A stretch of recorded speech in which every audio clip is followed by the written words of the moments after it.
So I'm Kabilesh, founding partner of Mydbops. I have around 12 plus years of experience, and today we'll cover the topic of TiDB adoption worldwide and also the growing wave of community. So to know more about me, you can scan this QR code.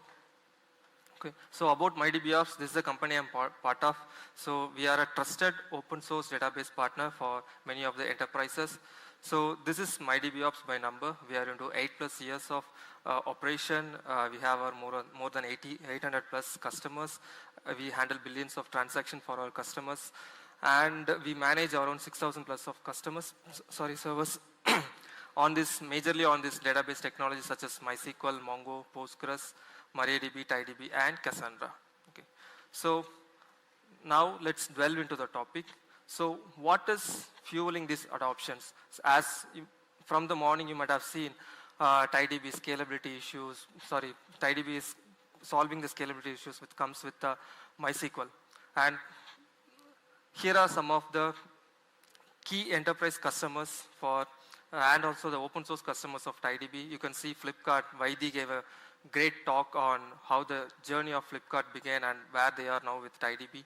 BookMyShow, a huge booking platform, and delivery is into logistics. LinkedIn, again a social media platform. NinjaVan, Mani is going to give a good talk on NinjaVan. And they do Pinterest. You can see the petabyte scale of data which is being scaled with TiDB. So we'll discuss about what are the adoption, what are the reasons these big enterprises choose TiDB. Okay. The first and foremost thing is MySQL scalability bottlenecks. So the MySQL is best when you have a dataset size which is less than a terabyte or less than that. It scales really well and solves your use case for the OLTP workload. As the business grows, when the more amount of data comes in, you'll just fall into the bottlenecks of MySQL, such as vertical scalability issues, which always comes with a node limitation. So there is always a cap limit for the node size. You cannot upsize it all the way. And the next thing is read scalability.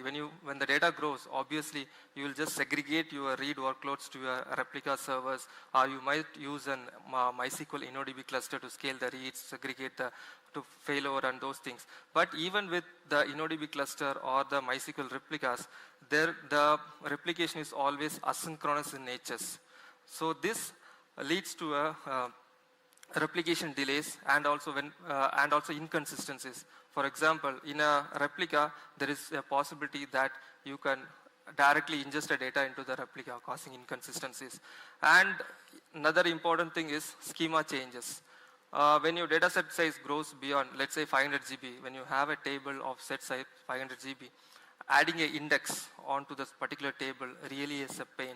You have to think of doing an external tool such as in PT online schema, or when you do a direct alter, the table will be completely blocked and it's unavailable. Or you have to take a downtime to make the changes and roll forward, etc. And other important thing is write scalability issues. Like even with InnoDB cluster, Galera cluster, or whatever the technologies, clustering technologies which is available with MySQL, it's always a single writer. Or it is always recommended to use a single writer. So thereby MySQL has this write scalability issues which is pointed to a single master. So how TiDB overcomes this? Okay. So TiDB has a scalable architecture. As you can see, you might be seeing this architecture day in from the morning. So it is a completely decoupled architecture. Like each component can scale individually, whether it's your compute layer, that is TiDB, or your storage layer, TiKV, that is a raw formatted, and you have the optional TiFlash, which we'll discuss in the later for the real-time analytics, and PD, which is your brain of the cluster controlling the load balancing and much more things. Okay. So the next important thing is now you have solved the scalability. How will you migrate to TiDB? So TiDB provides a tool called data migrator, which is very simple to use, and you just create your data migration task and you just start the migration. You define the source and you define the destination. This is how the migration pipeline looks. So first, the dumper or the lightning tool will take a backup of your existing MySQL source server, and it is converted to an SQL file and it is loaded to the destination. And the next step is you have an incremental bin logs in your MySQL, and that is being taken. in this case, you can consider TiDB will directly work as a replica. Thereby, you can easily migrate from MySQL to TiDB. And the third important thing that eases this adoption is the operation. So now you have migrated. What will be my operational overhead after migrating to TiDB? And what are the things I should consider while moving towards TiDB? First is the deployment. TiDB provides a tie-up, which is a centralized tool which helps in the management and deployment of the cluster. Not only deploys the cluster, it also maintains the other ecosystem of tools. For example, you have your backup, BR, that can also be deployed via this tie-up. And your CDC protocols and this migration DM cluster is also being managed by tie-up. Thereby, the tie-up helps in the entire management of your system. Along with the tie-up, there is also an operator, that is TiDB operator, which is for the Kubernetes-based deployments. So again, next important thing is online DDL. So when you, as we discussed, real-time analytics. So TiDB provides the real-time analytics. So you can see the image at the left wherein you have your relational database. So when you want to maintain a real-time analytics with your traditional relational database, you have to build in a pipeline, you have to put it to a columnar storage or a columnar storage such as Redshift or ClickHouse to power your reporting workloads or your BL workloads or something like that. But in other hand, the left side, you can see the TiDB, wherein TiDB comes with a TiFlash engine, which is a columnar storage inbuilt within the TiDB, and the data sync is near real time. That means it uses the same raft algorithm, that is raft learner algorithm, to get sync with that, so that the time to take a decision or time to run your real-time analytics is very much faster. This makes a much difference in the adoption of TiDB. Okay. Having said that, it's not only about that. TiDB has a very growing and active community when it comes to support. For example, TiDB completely loves open source. So 95% of the features, what you see in the enterprise is completely available in the TiDB open source version itself. So you can see the GitHub stars, 38,096. So TiDB is one of the most starred or the most rated open source database next to ClickHouse. And this is some of the snippet from the active community. So they have close to around 5.9K Slack active users, and it's not only about that having a user base of 5.9K. So when you put a question to the Slack group, it gets immediately answered. You can try it out for your own. And active bug fixes. For example, TiDB gives a close watch on the active bug fixes. Even I have my experience wherein I was facing an issue with a BR for one of our customer. I just raised a bug and I directly reached Max, who is the CEO of PingCap, via LinkedIn. He immediately responded and the bug was immediately fixed and it was patched immediately. And they have also an interactive AI which was recently launched. You can ask your question to this generative AI and get your answers. Okay, so now let's discuss about some of the most real-world use cases, what I have personally worked with my organization, helping companies to migrate from MySQL to open source version of TiDB. So first is the use case, the Yulu. So you might have seen Yulu, right? So you might see these bikes around in and around of cities of Bengaluru, and they have operations in Bangalore, Delhi, as well as they are opening the operations in Hyderabad recently. So these bikes, they solve the micro commute problem with respect to Bangalore. So what is the problem is, they have around 1 lakh vehicles on road. So they send a IoT data. Each bike send a data for every 5 seconds to the central platform to be ingested. So regarding the battery usage, the journey details, and much more on the vehicle movement and everything. So you can see the scale at which it operates. Previously, before migrating to TiDB, so they were using RDS MySQL for all their workloads. So the total size of the RDS was around 41 terabytes, including the log data. The log data is the one that comes from these vehicles directly. So what was the challenge with? For example, when all these bikes, for example, let's say out of this 1 lakh vehicle, half of the vehicles is active. You can imagine the write throughput that comes to the system. When this write throughput comes to MySQL, what happens? MySQL completely stalls. That means even though they are on the highest class of machine with respect to the RDS MySQL was not able to handle the writes. So, and they had to restart the machine, fail over, fail back. This was affecting the users, from the user perspective, the vehicle. For example, when someone goes to take a vehicle, the battery information is not shown properly and the user experience was completely affected. So we suggested them to move only this log data, that is around 18 terabytes of data from the Yulu, that means the data which is coming directly from the bike to the source, to TiDB. So these are the benefits that we achieved after moving to TiDB.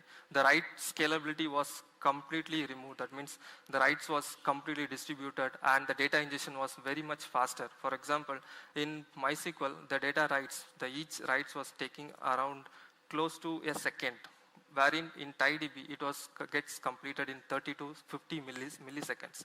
And the storage part, as we discussed in the earlier slide, they had around 18 terabytes of data. So this 18 terabyte of data was transformed back to only just 3.4 terabyte when we moved to TiDB, giving around 72% of savings on the storage. And also we were able to reduce the total infra cost of the DB for this by 30%. And again, the performance was very awesome, and they have also moved other workloads to TiDB. And reliability, the database become highly available. That means when there was a recent outage was also happened in one of the AZ, which was even unknown to the user, and it was highly available. So next is another client which we work closely right from 2017. So they were on MySQL, they were on Galera cluster, and finally they moved to Aurora. Okay, so about this customer, so they were a video streaming platform, similar to the streaming platform like you have the Hotstar, Jio, right? So they help in managing the life cycle of the customer. For example, when there is a peak IPL match or India-Pakistan match is happening, so when the user comes in flood, where they log into the system, the OTP generation and the user management is done by this client. So they were on the biggest Aurora. The size was R78 24x large. Beyond this, there is no Aurora instance to spin up. Even though when they are on the highest size of Aurora, they had write bottlenecks with Aurora. Okay, so what is the write bottleneck is, in Aurora comes with a decoupled architecture of compute and storage, but by design, Aurora has a limited size on the redo log files. That means beyond 48 MB, you cannot upscale that size. So that was completely bottleneck. That means when the number of users increases, the Aurora gets completely choked on the IO part, and it was not able to handle the writes. And again, they had a data set size of around 15 terabytes, and managing a DDL.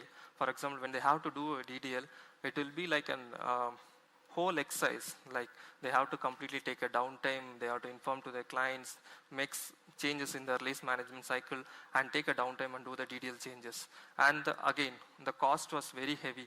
Like they were paying close to $1 million per month with respect to all the regions together for the Aurora. Again, we did a POC. This was one of the longest POCs we have done.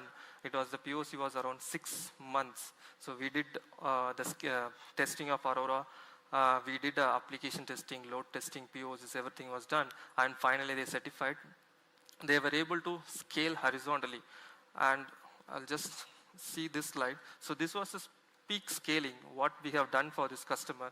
It's not 2.9 lakhs, it is 2.59 million QPS. And we were able to achieve, with this QPS, we were able to achieve the P99 latency, which is less than 20 ms. And comparing to the Aurora, we were able to save the entire infrastructure cost, reduce the entire infrastructure cost by 30%. And we did the same testing onto the Aurora, where it completely failed. That means it was not able to handle this write throughput. So next is an important and very interesting use case what we have solved. This customer is on MySQL InnoDB cluster. with 2 proxy SQL for the load balancing. So they are a SaaS-based chat platform. So they have the chat as a service to their customer, per database, and each database will have around 48 tables. They have around 15 to 16,000 databases. In total, they have around 700K tables. So you can imagine the scale at which they manage the metadata of these tables. So the InnoDB cluster, it was sized around 8x large, and they had 3 primary, secondary, and a separate backup cluster to take the backup and to maintain the RTO, RPO. Even with these setups, even with proxy SQL as a load balancer for this cluster, the cluster faced severe scaling issues. That means when they want to onboard more customers, that means when the customer user base was increasing together, they were facing stalls. And when the activity on their application, for example, they are a SaaS platform. Some customer may be heavily used, and some customer may be a smaller customer. They have a very limited use case. When this customer with higher use case, they start using the system more, the cluster completely stalls, or the multi-tenancy architecture failed for them. And coming back to the next thing is a bulk DDL. For example, consider doing a DDL for the 700K table, because when they do a release cycle, they have to make changes to all the tables in all the schemas. So to make the 700K updates or the changes in the table, it took more than 2 to 3 weeks altogether for a single region. They have around 4 to 5 regions altogether. And again, cost was obviously high maintaining these clusters. So again, we migrated there. First we did a POC with respect to one of the biggest region or one of the biggest client for them. And then we migrated progressively all the customers. That means now they are running with all the 4 regions with TiDB, managed with the size of the instances. Previously they were on 8x large with MySQL for a single node. Now they are using 4x large for the TiKVs, 2x for the TiDB, and for the other node, they are also using TiProxy. So even we did a online upgrade for the TiProxy, even in their peak time, without disrupting their cluster. Okay. So that's all. There ends my talk.